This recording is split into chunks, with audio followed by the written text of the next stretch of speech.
Hello! So today I'm going to be talking about Brotherless Night by V.V. Ganeshananthan. Apologies as I know I've pronounced that wrong. Brotherless Night is my first read from the Women's Prize for Fiction Shortlist. Set in Jaffna, Sri Lanka, we start the story in 1981. Written and structured in an almost memoir style, we follow Sashi, a 16-year-old aspiring doctor. Civil war erupts, somewhat disrupting Sashi's dreams. A civil war that started in 1983 and ended in 2009.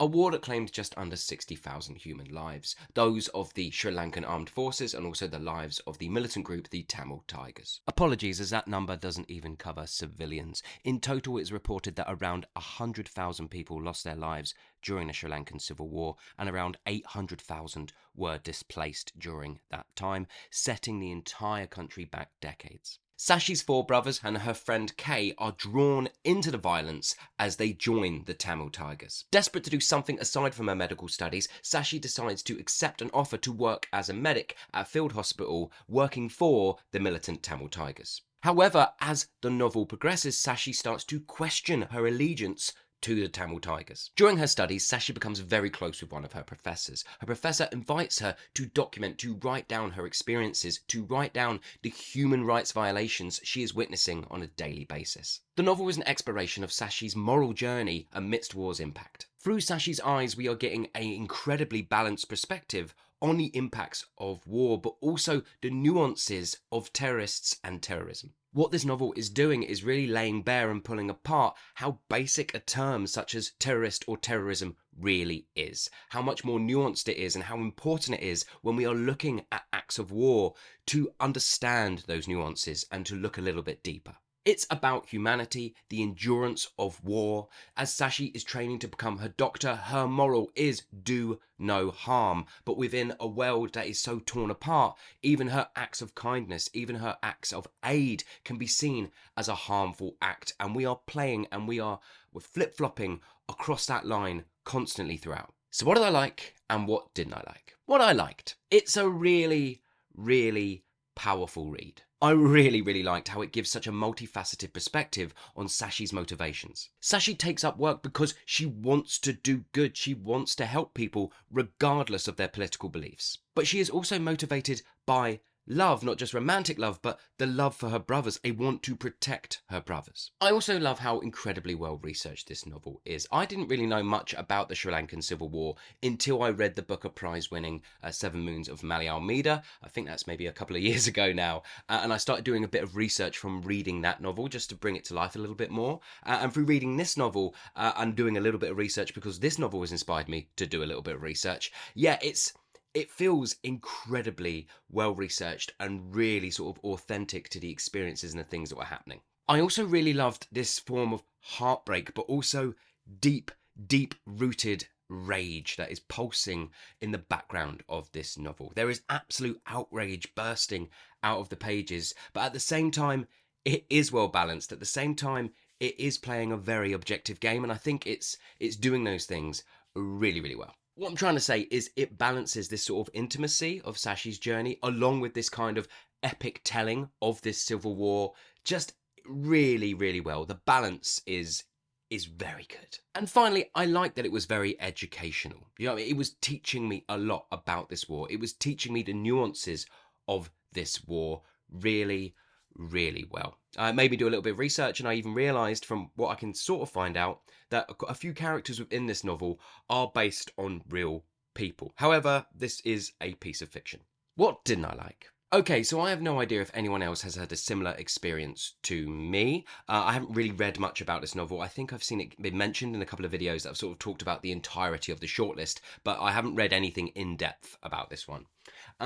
So I really apologise if my experience is probably just me. It's probably just me, and you might be looking at the screen and going, Andy, you're insane. But I do have to be truthful, really truthful. Otherwise, what's the point in me giving my opinion at all? I found the prose in this novel utterly lifeless. There's a couple of moments, a few sentences here and there that have this kind of poetry to them. But other than that, it is completely and utterly lifeless. It is very flat and incredibly matter of fact. It's just dry. It's very dry. And because of the epicness of the story it's trying to tell and how well balanced it is trying to be, this meant I was unable to connect to any of the characters. I did not care. I spent this entire book with Sashi and I didn't care about her at all. I got no sense of personality from her whatsoever. Now, maybe that's the point. Maybe Sashi doesn't have a personality. Maybe it's just very matter of fact, very dry because of the situation she's in, because of what she's going through. That's how she is as a human being. That's how maybe women were at that time. That could be 100% a really intended thing. However, in my fiction, in the fiction I read, I want to connect to character and I want my protagonists to have some personality. So regardless of the situation, the time, the culture, the people, all that kind of thing, if we put that all to one side, if I'm looking at what I want as a reader from a piece of fiction, I want to connect to my lead protagonist. I want to love them, to fight for them, to feel like just have any kind of emotional response to what's happening. I did not care about anything that happened to her whatsoever. I just didn't care because there was no connection through the prose whatsoever. I cared about the situation. I cared about everything that was happening. The story as a whole was incredibly moving, and heartbreaking. But when it comes to the characters within this novel, I didn't care about them. Things happen, major things happen, and Sashi puts herself in situations. And as the situation was being described, I felt kind of, it hit me emotionally because of the situation. But as far as what was happening to the characters, I did not care. If we compare this novel to something like The Seven Moons of Mali Almeida, that book hit me so much more because it is equally heartbreaking, equally horrific, but all of the characters have such vibrant personalities. They rise off of the page. They are funny. They're complex. They're troubled. They're annoying. They frustrate you. But all of the characters within that novel have something about them that connects you to them, as well as that novel being really surreal, bit of magical realism, well as also sort of bringing you into the world and sort of explaining the atrocities and the horrors that are happening. That does everything for me. That's why that was an excellent novel. Whereas this isn't doing that. I'm not getting anything like that from this book.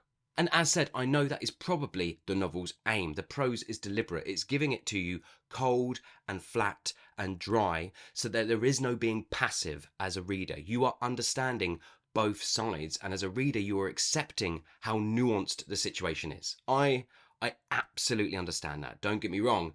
And it's being done incredibly well. But as personally from what I need from a novel, I just need more connection to character. If this novel had given me a little bit more connection to character, I'd cared, there'd been some personality happening on the page, then I would say that this was a 5-star novel through and through without a doubt. What is being done really, really well. But because I don't have that connection, it left me feeling very, very empty at the end, which is a massive shame because everything else about this book was so good. So I'm landing on a 3.5. I can't go any higher than that. 3.5. I thought this novel was very good and I think it absolutely deserves to be on the shortlist, but it wasn't for me in sense of its connection to character. I mean, I know I've banged on about it a lot. To some people, I think that's not going to matter at all, and to some people this will be a 5-star novel, and if it is, I 100% understand. I'm not disputing that. There is no part of me that's like, what are you talking about giving this 5 stars? No, if someone was to be like, I feel like this is a 5-star book, I would wholeheartedly agree. But personally to me, it's about 3.5. So, have you read Brotherless Night? And if so, what did you think about it? Did you love it? Did you hate it? Please let me know in the comments below. As always, I hope you're well and I hope you're enjoying whatever you might be reading. And I'll see you all on the next one.